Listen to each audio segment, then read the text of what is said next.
Well, hello again and welcome to my front room. Yeah, this is a new location, isn't it? Now, I'm taking shelter in here for exactly that reason, because someone this morning has turned on that Tyneside wind machine to the absolute max. In fact, it's worse than that. It's actually classified as a storm today, isn't it? 60-mile-an-hour winds, Storm Otto. I don't know why they always name them so innocently after the sort of child you would find in a Gosforth nursery, just little Otto, you know. Well, yeah.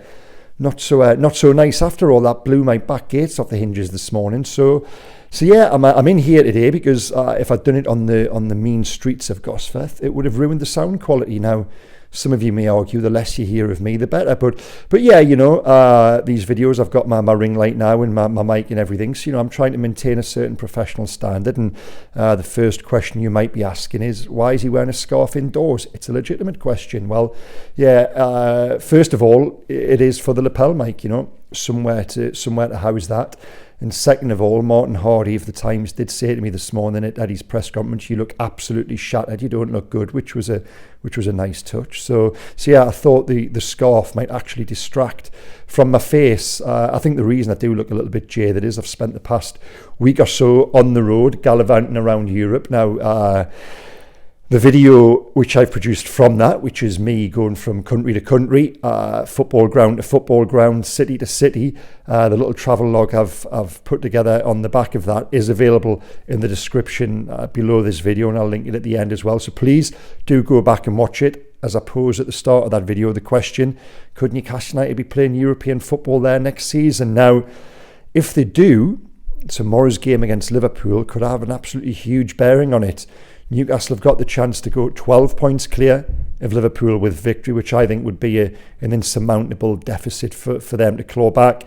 If Liverpool win, well, it's 6 points, and Liverpool have got a game in hand. So it just does show you the absolute magnitude and what is resting on this game tomorrow. Now, we went to Eddie's press conference this morning as journalists, probably with the intention of trying to stoke up that rivalry from the summer. You know, there was a few words exchanged between Eddie and Jurgen Klopp post-match in the weeks after it in the press, and it made great copy for us. Yeah, we went there in the hope this morning of helping ourselves do a little bit more. Didn't quite work like that, but Eddie did speak about it, and I understand why that rivalry exists. Now, it does so because Liverpool feel threatened by Newcastle's emergence. You've only got to look at the league table to understand that much. But I think what irks those on the side of Newcastle was the nature of Klopp's comments when he made claims, accusations of Newcastle buying success. Now listen, no one is going to deny that Newcastle have spent money. What is it now? It's somewhere between 200 and 250 million pound since the Saudi owners came in. But allied to that, and this is the point Eddie Howe made earlier in the season, allied to that is the best coaching in the country, and, you know, the improvement of players who had no right to improve to the level they had in the form of Miguel Almiron, Joe Linton, Fabian Schär to a degree, Sean Longstaff this season, and plenty others as well. So, you know, that primarily is the reason that Newcastle are where they are. And I'm not going to criticise Jurgen Klopp's coach, and I've got absolutely nothing but respect for him as a manager. He's done an incredible job there, but,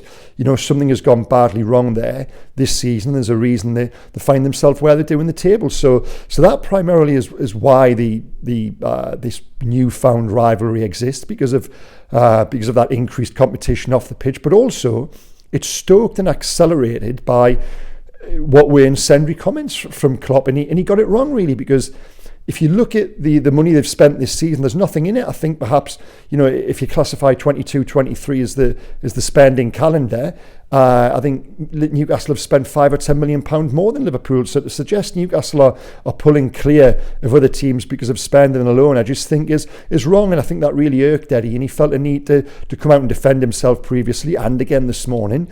He reiterated the comment that there was a lot more goes into success than simply buying good players. Then there is the manner in which Jurgen Klopp goes about delivering these messages in the press, and one of the subjects we broached this morning with Eddie was the fact that Jurgen Klopp is a bad loser. Now, Eddie was fairly diplomatic on that score. He admitted that Jurgen Klopp, yes, he is a bad loser, but Eddie said so is he. You know, he said if you're not, you're probably in the wrong job. So he was trying to diffuse the situation somewhat there, and probably saw the questions from us guys coming a mile off. But just to let you in on something, you know, I helped Mark Clattenburg, the referee, ghostwrite his autobiography a couple of years ago, and Mark spoke about all the managers in the game and said, he ran me through all of his many run-ins with them, and that there were a lot, and it was fascinating to listen to. But, he said you would argue, they would come at you, you would say something back, and it would all be forgotten. But it's never left me the fact that the one he refused to do that with was Jurgen Klopp. He made a point of saying that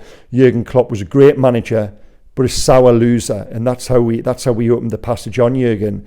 And he said it was different to the managers. He could be quite nasty with it, and it really made me take notice, because that backed up the opinion that I had of Jurgen Klopp from afar. I'll never forget a game down at Sunderland. I think it was in Klopp's first or second season here, and he had a little bit of a pop at me. He said, have you ever worn the shorts? And I understood that to be German for, have you played the game? Which I always find that quite a lazy thing to throw at a reporter, and it doesn't do you any favours at all. So all of those things considered, and like I say, while Eddie did sort of sidestep those landmines we were trying to set for him this morning, don't underestimate the absolute magnitude of this game, as I said earlier. And Newcastle are going into it, they are stuttering.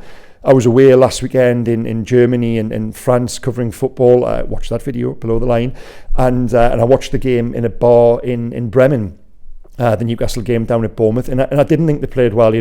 I thought there was patches where the approach play was okay, but again in the final third it fell down. So how do I see this game going tomorrow? Well, one of the guys in the press room this morning there said they just thought Newcastle was starting to run out of gas a little bit, and they suspected this one would be a Liverpool victory. Now, I can see an argument for that. Of course I can. I can't say that Newcastle weren't impressive last week and then say I'm absolutely convinced that they're going to turn it around this time. But yeah, I just think they haven't been beaten at home this season. They've got the only unbeaten home record in the Premier League. The last team who did win there was, of course, Liverpool towards the back end of last season. But that was very different circumstance. And I almost think now that Newcastle will be better off playing against the better teams.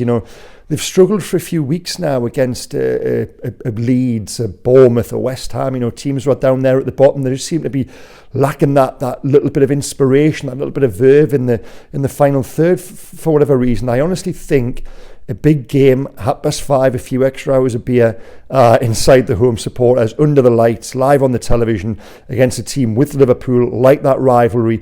It's almost the perfect game you've got a week before a cup final, because, a lesser game, so to speak, might allow minds to drift.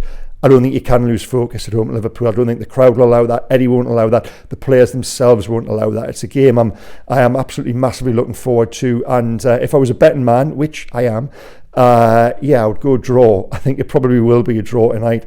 I just can't see Newcastle losing. I have got always that absolute faith in the job that Eddie does. But Liverpool did look better, of course, on Monday night in the derby, and they've got wonderful players. I go back to that. I know I criticised Klopp to a degree for some of his antics and my take on him as a person, but as a manager, they don't underestimate them. They still are absolute top draw, and you wouldn't be totally surprised if they did manage to sort of put together some sort of run and make that late charge again with the Champions League places, which is why tomorrow night for me, is arguably one of the biggest games of the weekend. And let's enjoy it as well. Team news wise. Now, significant is that Joe Willock has had a scan this week on the hamstring injury, picked up down at Bournemouth. I don't think he's going to make tomorrow's game. I'd be very, very surprised for that. But there is a chance he could probably be back for the cup final next weekend in some capacity. Callum Wilson trained today for the first time. Again, a hamstring strain, and I made this point with the guys earlier. It's just another little setback, another little injury, and this is what we've come to expect now, sadly, with Callum, a player of such talent and such importance. I'd be surprised if he's involved tomorrow. The bench at most. St Max and Almiron are absolutely fine. So yeah, that's what shape Newcastle are in going into the game, and I'll be there too. I'm in good shape. Hopefully I get a good night's sleep, I hope when Martin Hardy returns his verdict on my appearance tomorrow, it's a little more positive than it was today. Now, so yeah, I'm going to go now, because in case this mic, I don't know if it's picked it up or not, but the youngest of my three boys is is upstairs shouting and screaming. Sounds a little bit like Jurgen Klopp after a defeat. Hopefully for you guys, you Newcastle viewers, we'll be seeing a repeat of that tomorrow night. But yeah, let's just hope for a good game. I think it really does promise to be a cracker. Like I say, I really am looking forward to it. I'll be there on Mail on Sunday duty reporting on it. And of course, I won't forget you guys. I'll be bringing you my video verdict from the stands in St James's afterwards.